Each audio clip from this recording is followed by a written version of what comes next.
हमारे पास जब जातक जातिकाएँ आते हैं, पूछते हैं कि जी हमारी हेल्थ जो है वो बहुत ख़राब रहती है और हमारे पैर का जो निचला हिस्सा है वहाँ पे हमें दर्द सा महसूस होता और रहता ही रहता है।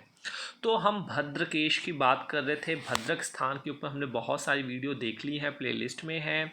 और आज हम देखेंगे कौन सा रीज़न होता है जब आपको पैरों में सूजन हो सकती है, सूजन की प्रॉब्लम आप देखेंगे, या फिर आपका यूरिक एसिड बढ़ सकता है, या फिर पैरों के तलवे आपके देखेंगे वहाँ पे गांठ बन सकती है, पैरों से सही तरीके से चला नहीं जाता, या फिर आप ऐसे जूते चप्पल पहनते हैं जिससे आपके पैरों में, आपके अंगूठों में, उंगलियों में प्रॉब्लम हो जाती है। तो यह भद्रकेश और भद्रक स्थान कैसे इसके लिए रिस्पॉन्सिबल होता है। तो यहाँ पे हम जो बात कर रहे हैं भद्रक स्थान की बात कर रहे हैं और बीमारी की बात कर रहे हैं।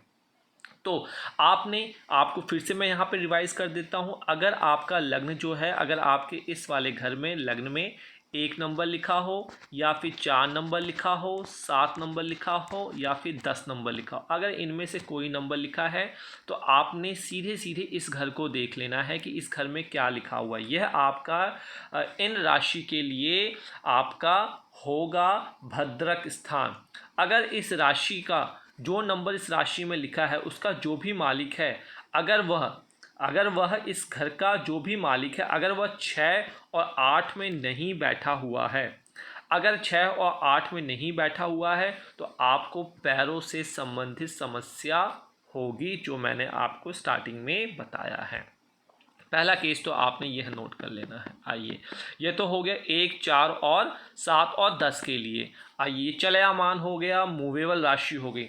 अगर आपके इस घर में 2 नंबर, 5 नंबर, 8 नंबर और 11 नंबर लिखा हो, अगर इनमें से कोई भी आपका लग्न हो तो आपको अपने चार्ट का यह घर देखना है। 9वां स्थान यह आपका बाधक स्थान होगा और इसका जो मालिक होगा वो आपका बाधकेश्वर होगा, बाधेश्वर होगा।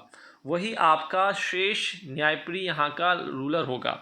अगर वह आपके चार्ट में कहीं भी बैठा हो लेकिन 6, 8 में ना बैठा हो तो जब दशा अंतर्दशा उसकी आएगी तो आपको पैरों से संबंधित पीड़ा अवश्य होगी और सिम्टम्स आपको देखने को मिल सकते हैं। चोट वगैरह लग सकती है, नाखून वगैरह में चोट लग सकती है, ब्लीडिंग हो सकती है। आइए, उसके बाद तीसरा जो होता है द्वि स्वभाव। अगर यहाँ पे 3 नंबर लिखा हो, 6 नंबर लिखा हो, आपको 9 नंबर लिखा हो, या फिर 12 नंबर आपके D1 चार्ट में लिखा हो, तो आपको सीधे सीधे फोकस करना है भाई अपने सप्तम भाव पे। और आपको देखना है क्या आपके सप्तम भाव का, क्योंकि ये आपका बाधक स्थान होगा, ये ऐसा रूल है, और इसका जो मालिक हो वो बाधकेश्वर मालिक होगा इसका। ठीक है जी। तो बाधक स्थान के जो मालिक हैं वह आपने देखना है, बाधकेश्वर को देखना है, बाधकेश को देखना है, क्या वो 6 और 8 के साथ संबंध बना रहा है। अगर नहीं बनाएगा तो जब इसकी दशा अंतर्दशा आएगी तो यह आपको पैरों में समस्या देगा। तो यह कंडीशन आपको याद कर लेनी है।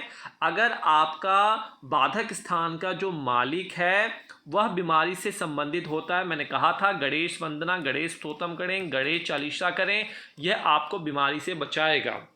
और ऐसी समस्या तब ज़्यादा होती है जब दशा, अंतर्दशा या गोचर में बाधक स्थान का मालिक 6, 8 से ना जाए, तब वो सफ़र आपको करवाएगा कि आपके पैरों में प्रॉब्लम हो सकती है। तो अगर बाधक स्थान का जो भी मालिक है वो 6 और 8 के साथ कोई भी संबंध नहीं रख रहा है, वहाँ पे नहीं प्रेजेंट है, तो कहीं ना कहीं वो आपको डिजीज़ आपके पैरों से देता है। तो गणेश जी का वंदना कीजिए, उस दशा अंतर्दशा में आपका ध्यान रखिए, अपना ध्यान रखिए, और सभी प्रॉब्लम से आप वहाँ पे ब्लेसिंग्स पाएंगे और आगे बढ़ते चले जाएंगे। तो इतना ध्यान आपको रखना है अपनी सेहत से। और यहाँ पे इजाज़त दीजिए। जय शनि देव।